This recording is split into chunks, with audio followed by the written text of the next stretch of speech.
if we could move on to the second question, which we've touched on briefly, but should exceptional design quality ever be accepted as a reason for not requiring normal planning benefits? And I think, I mean, we've already had an expression that the answer is yes, but perhaps we could look at some of the things that you might suggest might be more appropriate for relaxing rather than other things. If anyone wanted to put forward any views on the relaxation of other benefits you might obtain. Hello. A good example to me is public art. If the design is so exceptional that the public art is in the architecture, then that is a requirement that could be overcome, perhaps. Thank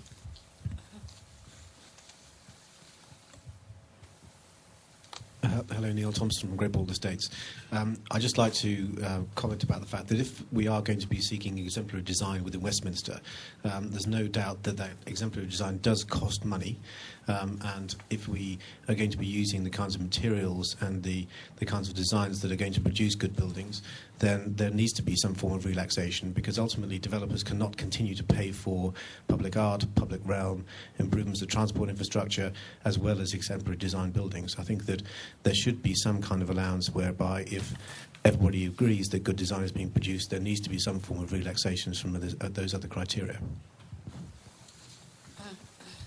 And would you suggest that just applies to, say brownfield sites, as we're looking at Chelsea Barracks, as equally as something with high existing use value? Because obviously there's quite a big difference in Westminster between a site that already has an existing use with a high value on it and a site where, you know, the argument can always be made as has been pointed out, that they should have just paid less for the site. No, I think it needs to apply across the board, because producing good quality design within existing sites is actually more difficult than it is producing them on what are could be termed as brownfield sites, such as Chelsea Barracks. And I think that if we're going to encourage good use of our existing buildings, then we also need to encourage good design of those existing buildings, because it's a very difficult task to get a good, modern, contemporary building out of an existing framework.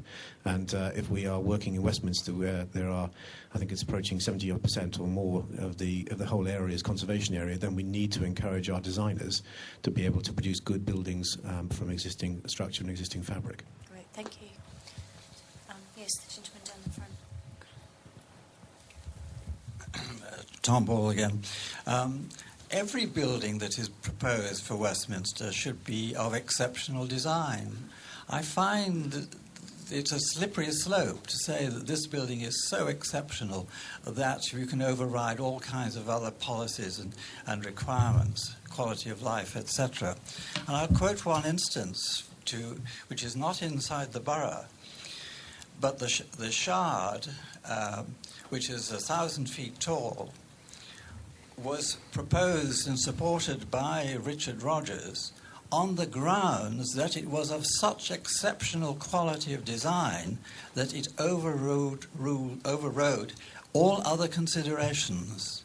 Unfortunately, from my point of view, he persuaded Ken Livingstone and then also the Deputy Prime Minister of the time that that was sufficient grounds for putting forward that building and approving it. I don't go along with that. Thank you very much. Perhaps if we move on to the next one. Yeah, sorry. Michael Fogenauer, could you define what you mean by good design? I mean, is there a consensus?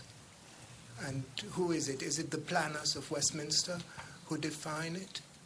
I think that's what we're looking for you to give us some suggestions tonight. If you feel there's criteria or elements that should be taken into consideration.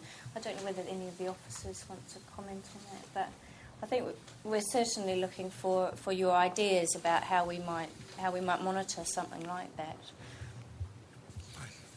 There's no optimum, is there? I mean, there are various possibilities, various things which are good, but they might be very different from each other. There's no optimum good design. It's like not a thing that exists. It's a mistake. Of course, I mean, beauty lies in the eyes of the beholder. I do agree with that. But I do think that there are certain criteria. And it seems to me that Westminster has not done much or nothing, in fact, to pursue such goals. It has been, on the whole, very mediocre. Blythe Dunkett, Jones Lang LaSalle as well. I was wondering, directly related to your question about, is there something you could do? You've got the public art panel, and whether or not there should be a design building panel that also gives a sort of a third-party independent view. And obviously, Councillor Robert Davis has produced this contemporary Westminster document. Perhaps it's worth asking the 50 architects in here if they want to sit on this panel and perhaps review it every so often. Thank you very much. So I'll just go back to a point you raised a little earlier, Guy Bransby. You're asking whether there might be exceptions where exceptional design might override planning gain requirements, and it's been put to you that public realm might be one example, public art might be another.